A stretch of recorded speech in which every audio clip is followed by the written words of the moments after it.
Good evening, folks. It's LQ at 8:30 on the last day of November. Just giving you a quick update here and taking a look at the long-range forecast tonight and a couple other events that happened to our planet and around our neck of the woods. So here we go. The rain's moving out. This is the Euro as we run this through, and we'll see the rain moves out. Some snow moves in. Let's take it back a frame. You could see in the Catskills, the Poconos region, even out by Mikey Muggs at Penn State, going to get a little bit of white gold flying in the air. Snow showers as this big low pressure system, what's called a cutter because it cuts to our west, wraps up. Pretty decent low at 994. Cold air will usher in behind. Those are those blue isobar lines working their way through. As we continue, we have to take a look at this system. A clipper system moves in Saturday. Again, see some snow showers, rain showers, possibly higher elevations mixing to snow. And as we run this through, we will see a low pressure system pop off the coast. And we keep going. You see those snow showers, some lake effect snows.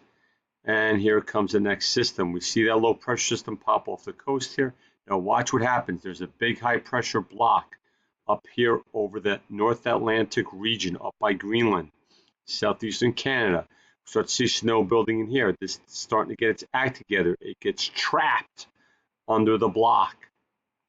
And as you see it doesn't move. It actually does, a circular motion is what we call retrograding back.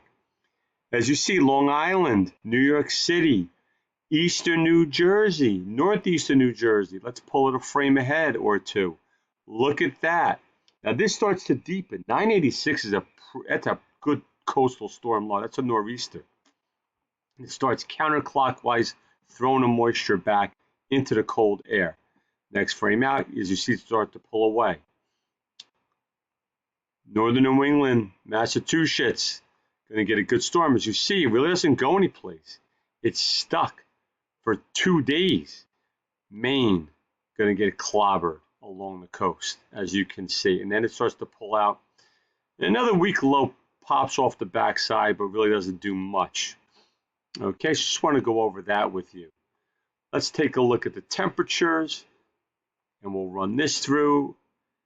Folks, it's the last of the really warm temperatures you will see probably till the end of December, if that. We're going to see colder air. There we go. Like I said, after Tuesday, moving in Tuesday night, there it is, into the low 30s, high 20s, or upper 20s, I should say. Thursday, cold again. Highs only get up to around 40. All right, 42, 47 there Thursday. Friday, all right, gets up to around mid-40s, low to mid-40s. And as we see, this cold air starts building in. I don't care that it's 5 degrees above normal in southeast Canada. It's still cold. All right, and there's Monday. Here we go with Monday. Let's pull this forward here. We'll see. Okay, there you go. You start to get into the 30s, into the 20s at night as this low pressure off the coast starts to drag down as it deepens. All this cold air coming down Tuesday. Let's take a step back. Let's look at our apparent temperatures with the wind chills. It's going to be quite windy out. Low 20s. Look at that. Upper teens. Of course, the urban heat island here will shield you in the low 30s. Let's go back to real temperature at the surface. And you only get to around 40 on Tuesday. And then it's very cold at night. Again, about 40. And we're just going to stop it there because once we get past our 7 to 8 days, not too reliable. Now, looking at our teleconnections, these are very important, folks, because we look at these to help tell us what is going to happen. When your Arctic oscillation is negative, it usually means colder air will be infiltrating into the continental United States and into the Northeast. It's a good sign. So as we see, we're negative from about December 3rd. basically we go to around neutral on the 9th or 10th, but we're still slightly negative all the way to the 15th. Very good sign. This is by the ensembles, which are 51 different run members of models. I want to take a look at the EPO. When the EPO goes negative, it means cold cross-polar flow from the Alaska across Canada. When it goes positive here, it means usually it's a warmer tendency, but the Arctic Oscillation can wipe that out, negate that. And then we go again negative here. That's interesting. So we can get both the Arctic Oscillation negative during this time frame and the EPO negative. I mean, I was showing you, you're going to get some cold air moving in. Now the North Atlantic Oscillation kind of locks storms in. See right here. The third, this time frame, right, 5th and 6th, still negative. Locks the storm in. Goes decently negative here. Standard deviation of 1 to 1.5. How about that, Rayside, huh? And then it stays negative all the way through. Very good sign there overall for cold and possible storminess. The PNA. When the PNA is positive, it means it's going to run the storms usually up the coast. They can be cutters as well, but it comes up into the northeast region. So as you see, this is strongly positive, sigma 4 here. And then it comes back down and it goes kind of neutral. That's not bad. That's an okay look. If we look at the GFS ensembles extended, this takes us all the way out to January. This says we go negative with the PNA.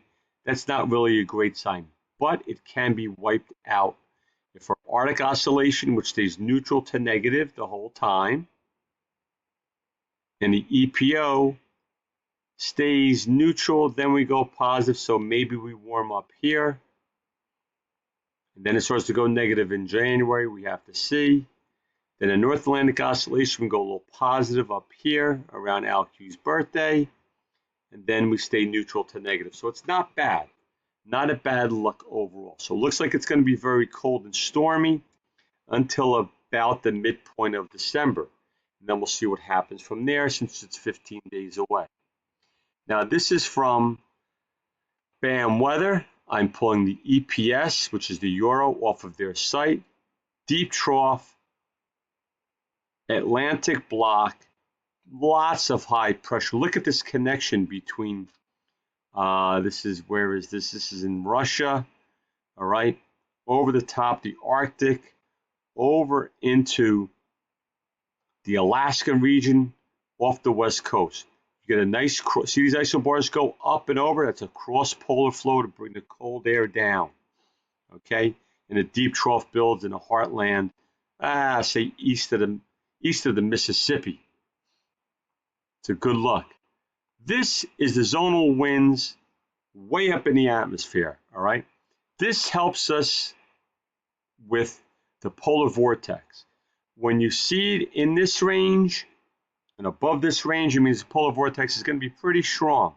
What we're starting to see is a decline, okay? So there was this increase if we fall up this way, up here, and now we're starting to see a decline. If we can get this below this black line or near this black line, that means the polar vortex will be weakened, and that will help also keep us in a cold type of pattern.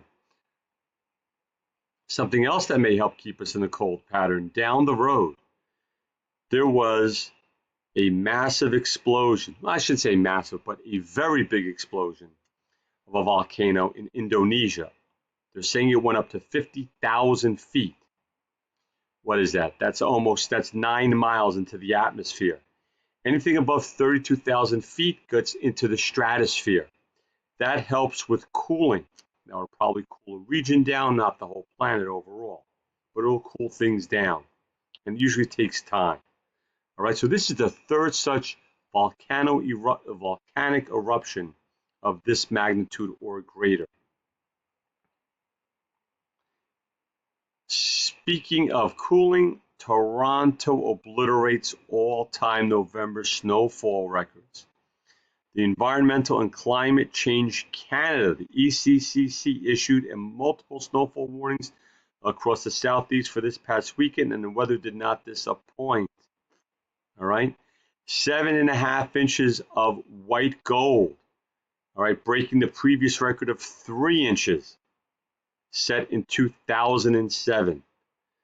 Okay, so this is pretty incredible that you have this going on. Again, may not be in our specific region, but we do see a lot of areas.